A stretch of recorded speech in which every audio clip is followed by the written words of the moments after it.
Hey there, everyone. Thank you for joining me. This is breaking news about the Jet Set Club. And that was in Santo Domingo, where 236 people sadly lost their lives.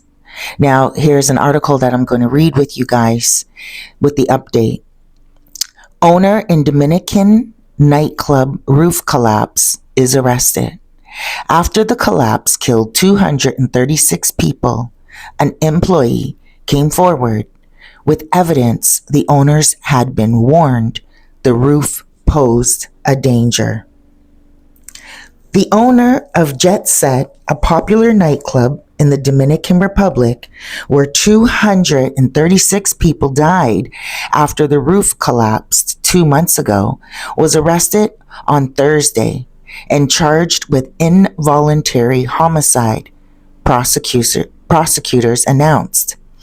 Jet Set's roof collapsed in the early hours of April 8th during a live concert, setting off a lengthy search and rescue operation and causing a national reckoning over the lack of building inspections nationwide.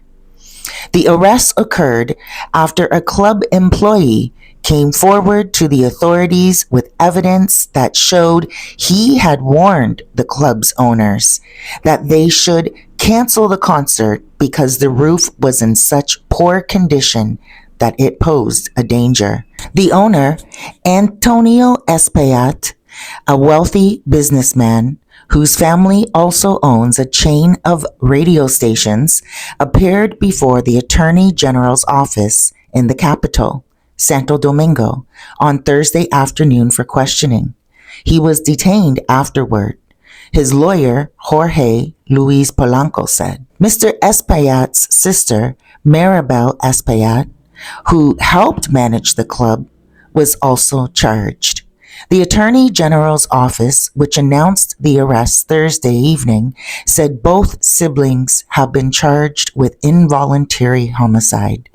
They demonstrated immense irresponsibility and negligence, failing to do what was necessary to ensure that the Jet Set's club roof was adequately and expertly repaired, said the Attorney General's office. The office also said the siblings had tried to manipulate or intimidate employees who would be potential witnesses without offering further details.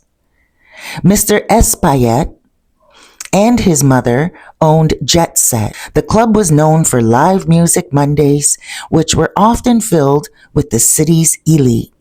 After years of reported repairs, the club's roof collapsed during a performance by the merengue singer Ruby Perez, who was known as the highest voice in merengue. Mr. Perez died, as many of his fans from his hometown. The victims included a Dominican governor, former Major League Baseball players, and a family of prominent bankers. The city's director of urban infrastructure was also killed, as was the Minister of Public Works' son. In a local television interview 2 weeks after the tragedy, Mr. Espillat acknowledged that the club's ceiling panels often got soaked from water leaking from the air conditioning. Workers had replaced ceiling panels on the same day of the fatal concert, but he said that he had no idea the situation was so dire. The first thing I want to say is that I have a very great pain, he said. I regret all the losses with all of my soul. But an employee later came forward with evidence that Mr. Espillat had been warned. The employee turned his telephone over to the investigators. The employee's lawyer told reporters in Santo Domingo on Wednesday. Our client presented basically evidence of conversations in which he gave an account of the situation at the nightclub in which he expressed his fears and apprehensions and his suggestion that the event be suspended. And that was ignored. Satellite images showed a large amount of equipment like air conditioning, condensers on the club's roof, which many experts say they believe contributed to the collapse. An engineering report that reviewed the tragedy was completed this week, but the contents have not been made public. Dozens of lawsuits have been filed, many of them from the nearly 200 survivors. This was a very sad situation here in the Dominican Republic. We felt it all the way from the capital to here to Sosua. Actually, they closed everything down in Sosua. There were no live events, no karaoke, no music events. And I believe it was for 5 days. Out of respect for everyone who had passed on, we had all of those days of mourning to reflect on the irresponsibility, but also the innocence that was taken.